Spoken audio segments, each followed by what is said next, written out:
एक जंगल में टूनी नाम की चिड़िया अपनी बेटी चीनी चिड़िया के साथ रहती थी। कुछ सालों पहले टूनी चिड़िया के पति उसे छोड़कर किसी और चिड़िया के साथ चला गया और तब से टूनी चिड़िया को सारी जिम्मेदारी अपने सिर पर लेनी पड़ी। टूनी चिड़िया अपनी बेटी चीनी चिड़िया के अच्छे भविष्य के लिए रोज मेहनत करती। वह गुब्बारे बेचने का काम करके अपना घर चलाती। चीनी बेटा, जल्दी उठो वरना स्कूल के लिए बहुत देर हो जाएगी मेरी बच्ची। माँ, थोड़ा और सोने दो ना। बेटा, आज तुम्हारा टेस्ट भी है ना, जल्दी नहीं गई तो टीचर बहुत गुस्सा होंगी। हाँ माँ, मैं तो भूल ही गई थी आज मेरा टेस्ट है। अगर मैं टाइम पर नहीं गई तो वो मुझे बहुत डांटेंगी माँ। अच्छा किया तुमने मुझे नींद से जगा दिया। बेटा, अब जल्दी से तैयार होकर स्कूल जाओ।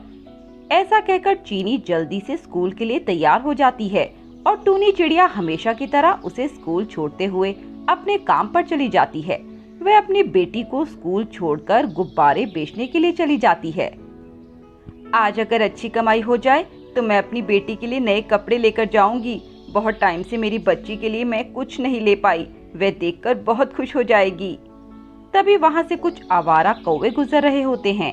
टूनी को अकेला देखकर वह टूनी से छेड़खानी शुरू कर देते हैं और उसे परेशान करने लगते हैं। उसके सारे गुब्बारे फोड़ देते हैं। अरे तुम ऐसा क्यों कर रहे हो? मैं इसी से अपनी रोजी रोटी चलाती हूँ, मेरे साथ ऐसा मत करो। सुन रे चिड़िया, तुझे अगर अपनी जान बचानी है तो चुपचाप यहाँ से चली जा, वरना तेरा भी हाल इन गुब्बारों की तरह कर देंगे, समझी ना? अब भाग यहाँ से। तुमने मेरी सारी मेहनत बर्बाद कर दी। आज मैं अपनी बच्ची के लिए अच्छे कपड़े लेकर जाने वाली थी इन गुब्बारों को बेचकर। इन्हीं से मैं अपना और अपनी बच्ची का पेट भरती हूँ और इसी बेचकर मैं अपने घर का खर्च बहुत मुश्किल से चला पाती हूँ। और टूनी चिड़िया बहुत रोने लगती है क्योंकि उसकी 1 रुपए की कमाई भी नहीं हुई थी और नुकसान हो गया। टूनी घर आ जाती है और रोने लगती है। तभी उसकी बेटी चीनी आती है और उससे कहती है, माँ, क्या हुआ? तुम रो क्यों रही हो? बेटा, आज मैं रोज की तरह गुब्बारे बेच रही थी, तभी कुछ कौवों का झुंड आया और मेरे सारे गुब्बारे फोड़ दिए। आज 1 रुपए की भी कमाई नहीं हुई। अब मैं तेरे स्कूल की फीस कहाँ से भरूंगी और घर का राशन कहाँ से लाऊंगी?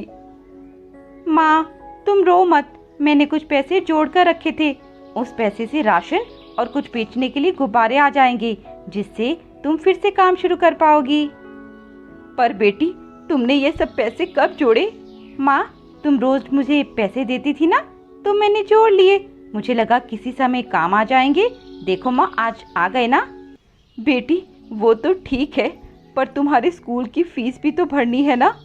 माँ, आप फिक्र मत करो, मैं टीचर से बोलूँगी कि इस बार फीस थोड़ी देर से दूंगी। माँ, आप फिक्र मत करो, टीचर मान जाएगी। बेटी, तू तो बहुत ही समझदार हो गई है। इतनी सी उम्र में तो कितनी समझदारों वाली बात करती है मेरी बच्ची। और तेरा बाप जो किसी और चिड़िया के चक्कर में अपनी फूल जैसी बच्ची को छोड़कर चला गया। अब तुम्हें उन्हें क्यों याद करके अपना गुस्सा बढ़ा रही हो? हम दोनों तो बहुत खुश हैं ना माँ। मुझे तो तुम्हारा साथ बहुत अच्छा लगता है, मुझे और कुछ नहीं चाहिए। और फिर टूनी उस पैसे से कुछ गुब्बारे लेकर आती है और घर का राशन भी ले आती है। टूनी फिर से अपने गुब्बारे बेचने लग जाती है।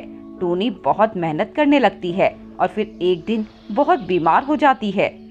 माँ, क्या हुआ? तुम तो बहुत बीमार लग रही हो। नहीं बेटा, कुछ भी तो नहीं, सब ठीक है, बस वो धूप से थोड़ा शरीर गर्म पड़ गया है। माँ, आप झूठ क्यों बोल रहे हो? मुझे पता है आप बीमार हो और इस बीमारी में आप मेरे लिए मेहनत कर रही हो। आज आराम करो, आज मैं आपकी जगह चली जाऊंगी।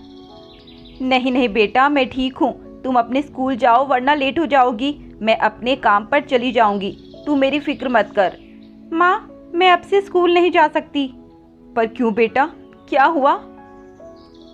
माँ, वो मैंने आपसे झूठ बोला था मेरे स्कूल की फीस के बारे में। टीचर को स्कूल फीस टाइम पर ना देने की वजह से उन्होंने मुझे स्कूल से निकाल दिया। बेटा, ये तूने क्या किया? तूने मुझसे झूठ क्यों बोला? माँ, मेरी पढ़ाई तो बाद में भी हो जाएगी। अगर तुम कुछ नहीं खाओगी तो बीमार हो जाओगी, इसीलिए मैंने आपसे झूठ बोला था। बेटा, ये तूने क्या किया?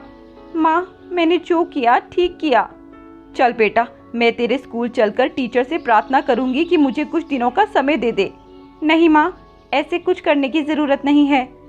टूनी चिड़िया चीनी चिड़िया को साथ लेकर चली जाती है और टीचर के पास जाकर कहती है, टीचर जी, मेरी बच्ची को ऐसे स्कूल से मत निकालिए।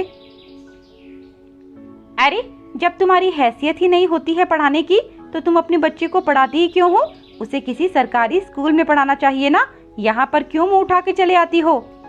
टीचर जी, मुझे माफ कर दीजिए, मुझे पता है मेरी गलती है। आप मुझे कुछ समय जरूर दें, मैं आपकी फीस दे दूंगी। कहाँ से दोगी तुम फीस? गुब्बारे बेचकर? तुम गरीबों को अपने बच्चे सरकारी स्कूल में ही पढ़ाने चाहिए। इतने बड़े स्कूल में सिर्फ अमीरों के बच्चे पढ़ते हैं। टीचर जी, आपका स्कूल बहुत अच्छा है और यहाँ की पढ़ाई भी काफी अच्छी है। मेरी बेटी का सपना है कि वे एक दिन बहुत अच्छी अफसर बने। टीचर जी, मेरी बेटी का सपना मत छीनिए उससे। बस, बहुत देर हो गई तुम्हें समझाते हुए, अब मेरे स्कूल से बाहर निकल जाओ। और फिर ऐसे कहते हुए टूनी और चीनी चिड़िया को स्कूल से बाहर निकाल दिया जाता है। टूनी बहुत उदास होती है और अब वह अपनी बेटी को कैसे पढ़ाएगी ये सोचकर बहुत ज्यादा उदास हो जाती है। माँ, आप फिक्र मत करो, मैं सरकारी स्कूल में पढ़ लूंगी। बेटा, तुझे ऐसा नहीं करना चाहिए था। माँ, मुझे माफ कर दो। और फिर कुछ दिन बाद टूनी चिड़िया फिर से गुब्बारे बेचने चली जाती है। तभी वहाँ से स्कूल की टीचर जा रही होती है। उस पर वही काले कौवे हमला कर देते हैं। टीचर बचाओ बचाओ की आवाज लगा रही होती है। टूनी चिड़िया फौरन टीचर को बचाने के लिए जाती है और उन गुंडों कौवों को वहाँ से भगा देती है। पर सुबह से कुछ न खाने से टूनी चिड़िया बेहोश भी हो जाती है और टीचर उसे हॉस्पिटल ले जाती है। मुझे माफ करना टूनी चिड़िया, मैंने तुम्हारे साथ अच्छा नहीं किया। नहीं नहीं टीचर जी, इसमें गलती मेरी ही थी, मैंने ही समय पर फीस नहीं दी, मुझे माफ कर दीजिए। माफी तो मुझे मांगनी चाहिए टूनी चिड़िया, अब से तुम्हें कभी भी चीनी की फीस नहीं भरनी पड़ेगी। मैं टूनी को बिना फीस के ही पढ़ाऊंगी और उसे एक अच्छी अफसर बनाऊंगी। यह सुनकर टूनी बहुत खुश होती है और टीचर का धन्यवाद करती है और फिर चीनी फिर से स्कूल जाना शुरू कर देती है और मन लगाकर पढ़ती है और हर साल अच्छे अंकों से पास भी होती है।